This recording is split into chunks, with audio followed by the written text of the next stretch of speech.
수리아 아랍공화국 대통령 바샤르 알-아사드가 2012년 11월 2일에 올린 장고미도 우려했습니다. 이 선물에는 평양인 김정은 동지에 대한 남다른 친송의 마음이 담겨져 있습니다.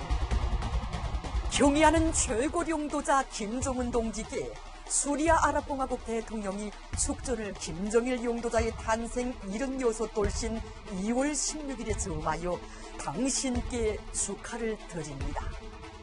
우리 두 나라 지도부가 기울이고 있는 공동의 노력이 수리아 아랍공화국과 조선민주주의인민공화국 사이의 협조 관계를 수리아 정부군이 반테러 전과를 확대하고 있습니다. 최근 이 나라 군대는 무장한 극단 분자들과의 치열한 싸움 끝에 이들리브도 북부에 있는 공군 기지를 탈환하고 북한이 시리아와 단순하게 친분 관계만 맺고 있는 게 아니라 유엔에서는 공식적으로 두 나라에서 불법적인 무기 거래가 있었다. 이런 점들 때문에 위험하다라는 경고의 내용을 발표하기도 했었는데요. 자, 신부장, 이 두 나라 간의 이 거래, 이 어떤 문제점이 있다고 봐야 하는 건가요? 북한과 시리아의 그 핵 거래는 이미 어제 오늘의 일이 아니고요. 그 한 번은 이스라엘이 시리아를 폭격했죠. 네. 그 군사시설을 폭격했는데 거기에서 북한인의 얼굴이 나오고 그래서 미국은 이거 증거를 잡고 있는 그런 상황이에요. 네. 그것이 계속 하나하나 증거가 지금 계속 드러나고 있고 최근에도 유엔이 발표를 하고 그런 상황입니다. 네. 그런데 북한하고 시리아 그러면 제가 볼 때 재미있는 세 가지 공통점이 있습니다. 공통점이요? 첫 번째는 뭐냐면 쟤네 아직도 살아있어? 라는 거예요. 북한 저렇게 망한다 하면 경제 제재를 받으면서도 핵개발하고 지금 저를 버티고 있는 거고요. 네. 시리아 저렇게 저기 내전이 있고 지금 전쟁 중이잖아요. 그래도 지금 체제가 유지되는 참 신기하다 하는 생각이 듭니다. 네. 두 번째는 뭐냐면 지도자들이 둘 다 세습 독재자예요. 네. 지금 알아사드도 아버지한테 물려받은 2대 세습 독재자고요. 네. 김정은은 3대 세습 독재자죠. 네. 그리고 두 사람 다 해외 유학파예요. 해외.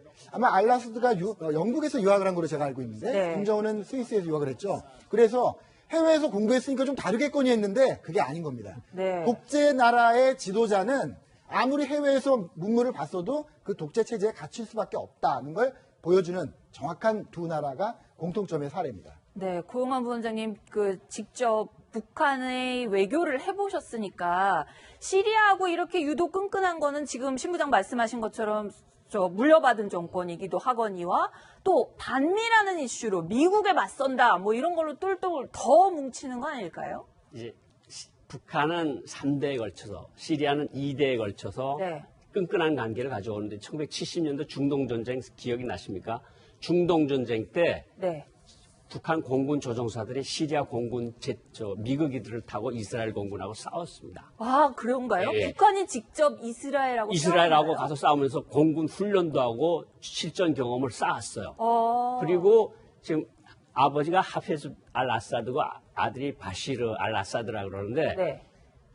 두 사람은 한 참호, 여기서 북한은 전우라고 하거든요. 네. 한 참호를 쓰는 전우가 북한에게 두 개 나라가 있습니다. 쿠바하고 아랍의 시리아입니다. 아. 한 참호를 쓴다는 표현까지 나올 정도로 동맹은 안 맺었지만 네. 굉장히 끈끈한 관계고요. 북한이 중동에서 친한 나라는 이라크, 시리아, 이란 이렇게 세 개 나라가 있었는데 이란하고 이라크는 싸웠잖아요. 네. 옛날 80년대. 네. 한 번은 이라크에 무기 줬다가 혼나고 한 번은 이란에 무기 줬다가 서로 관계가 나빠졌던 관계가 있는데 시리아는 60년대부터 하페즈 알-아사드가 정권을 잡은 다음부터 지금까지 계속 끈끈한 관계를 가지고 있고 네. 일체 무기가 공군 이런 좀 약간 뭐랄까 좀 첨단 무기 빼놓고는 일반 방사포탄이나 대포 같은 것은 거의 북한제라고 보시면 됩니다. 그러니까 네. 북한이 무기를 주고 포탄을 주면 이게 포를 탁 박아 놓을 때 이렇게 격침이라고 해서 치는 게 있거든요. 네. 그거는 또 몇백 발을 쏘면 그게 손상이 가니까 부품이 계속 조달이 돼야 됩니다. 아. 북한제 132mm 편곡사포를 쓰기 시작하면 네. 132mm 편곡사포가 계속 들어가야 되거든요. 네. 그러니까 지금 북한이 준 무기를 가지고 국제사회와 싸우고 있다고도 할 수 있고 네. 미국을 반대하는 일이라면 두 나라는 그냥 정말 짬짬이죠. 정말 방송에서 이런 말이 맞는지 모르겠지만 정말 반미를 위해서는 우리가 모든 것을 다 할 수 있다는 거로 해서 북한이 최대한의 지원을 아끼지 않고 네. 대신 시리아는 북한에다가 돈을 주고 아, 이 시리아 문제 저도 네. 말씀드리고 네. 싶은데요. 이게 굉장히 중요한 문제인 게 네. 미국이 북한을 선제 공격하는 가능성을 이게 키워주는 거거든요. 네. 왜냐하면 여러 가지가 있는데 작년에 11월 달에 그 트럼프 대통령이 북한을 반테러 지원국으로 재지정했고요. 네, 네. 네. 그다음에 이번에 펜스 부통령 와서 인권 문제 굉장히 거론하죠. 인권 문제를 최근에 많이 거론하잖아요. 네. 그다음에 그 김정남도 화학무기로 살해했다라고 이제 곧 공식 발표할 예정이죠. 이게 그런데다가 시리아에다가 화학무기 자체를 준 게 아니고 화학무기를 발사하는 방사포 이런 걸 이제 준 건데 네. 어쨌든 이게 대량 살상 행위를 방조하거나 이 도와준 거잖아요. 네. 또 하나 더 심각한 거는 시리아라는 게 이스라엘의 적국인데 미국의 최상층부의 이스라엘 뭐 트럼프 대통령의 사위부터 쿠시노 자체도 유태인이잖아요. 네. 유태인의 적하고 북한이 동맹이다. 이런 게 다 종합이 되면 미국은 북한을 때릴 수 있다. 그래서 지금 미국은 여차하면 북한의 선제 공격을 할 수 있도록 준비를 하는 과정이라고 볼 수 있기 때문에 네. 이런 기사들은 이게 흘려들을 기사가 아니라 굉장히 중요한 것이다. 이렇게 생각이 됩니다. 그러니까 흘려드릴 기사라고 생각을 또 안 하는 게 북한의 북핵만 문제가 아니라 미국 입장에서는 좀 지구적인 관점으로 보고 특히 이스라엘의 위에 대한 행동을 북한이 한다라고 정확하게 나오면 네. 일단 이방카가 아빠 우리 시댁이 네. 이스라엘인데 이스라엘 나쁜 놈들이 북한 애들 그래서 도와주는. 지난번에 저 시리아 때릴 때도 그 국방부에서 때리라고 그렇게 해도 트럼프가 아이 지금 그럴 때 아니야 그랬는데 이방카가 화학무기로 공격당한 애들 사진 보여주니까 아 이거 안 되겠구만 공격해 그래서 공격했다는 거 아닙니까? 네. 고용환 부원장님께 좀 여쭤보고 싶은 게 어쨌든 시리아도 되게 지금 고립돼 있고 제재를 받고 있는 그런 상황이잖아요. 그래서 사실은 북한에서 무기를 받아도 줄 돈은 별로 없을 것 같은 생각이 드는데 또 시리아가 자금줄이 된다는 얘기도 있어요. 시리아가 이제 그 석유가 일부 좀 나오는 게 있습니다. 네. 시리아가 그거 가지고 지금 버티고 있는 거거든요. 네. 시리아가 저렇게 여러 반대파들한테서 공격을 받아서 버티고 있는 게 가장 큰 원인은 러시아의 지원입니다. 러시아라는 나라가 있으니까 지금 버티는 거고 네. 북한은 중국이라는 나라가 있으니까 버티는 거고 그러니까 유사점이 너무 많아요. 그리고 화학무기 같은 것도 화학무기를 만드는 제품을 주다가 걸린 거 아니겠습니까? 그러니까 북한하고 시리아 사이는 원자로부터 화학무기부터 군사적 재래식 문제부터 공군 문제부터 모든 것이 정말 끈끈한 동맹이다. 유사성이 많다. 예, 유엔에서도 공식적으로 북한이 시리아에 화학무기를 수출하고 탄도미사일 개발을 도왔다. 이런 이야기를 공식적으로 했는데요. 그 목소리를 직접 들어보시겠습니다. North Korea provided the Syrian government with materials to make chemical weapons. This is a report that goes to Sanctions Committee panel of experts.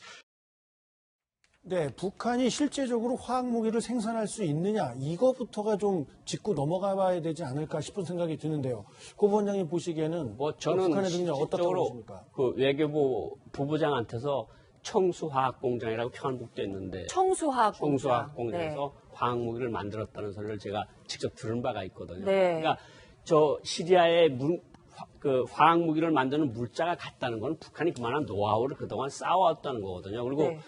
김정남 씨 사망한 것도 결국은 화학무기로 사망된 거 아니겠습니까? VX 독가스라는 게 대표적인 화학무기라는 그렇죠. VX라는 게. 그러니까 지금 어떤 전문가들은 화학무기 비축량이 세계 2위 수준이다. 이렇게 평가하는 군사 전문가들도 많습니다. 그러니까 우리가 지금 걱정을 하는 게 재래식 무기 때문에 걱정하는 게 아니라 북한이 A, B, C 때문에 걱정하는 거거든요. 화학무기, 생물무기, 핵무기. 이것은 우리가 감당할 수 있는 영역이 아닙니다, 사실은.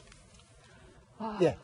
그리고 이게 화학무기로 남한이나 일본을 공격할 수 있다라는 것보다 심각한 거는 이걸 확산시킨다는 거예요. 확산. 네. 미국이 북한의 문제를 심각하게 생각하는 거는 저것들이 언젠가 저걸 완성을 하면 저거를 전 세계 테러리스트 그룹들한테 팔아서 확산시킨다는 겁니다. 네. 그것을 우려하고 있는데 실제로 이명박 정부 초기에 북한에서 나오는 배 하나를 우리가 잡았어요. 잡아서 부산으로 끌고 들어와서 검사를 해보니까 그 안에 방독면이니 화학무기를 만드는데 필요한 그런 옷이니 이런 것들이 들어있었어요. 그래서 이제 그걸 유엔에 보고했는데 그게 결국은 나중에 나오는 보도에 따르면 그게 시리아로 가는 거였답니다. 네. 시리아가 화학무기를 만드는 데 필요한 어떤 것들을 북한이 수출한 거죠. 시리아가 그걸 갖다가 화학무기를 만들어서 결국 어떻게 했어요? 반군을 잡는답시고 민간인들한테 사린가스 공격을 하지 않았습니까? 네, 그렇죠. 그렇게 해서 시리아와 북한이 공모하고 있다. 이건 굉장히 심각한 거죠, 미국한테는. 뭐 북한은 그런 어떤 엄청난 후폭풍 때문인지 몰라도 공식적으로는 화학 무기를 만들지 않는다, 시리아의 무기 거래 같은 거 하지 않는다 이런 식으로 공식적으로는 밝히고 있어요. 그 부분을 한번 좀 짚어줘야 될 것 같고요.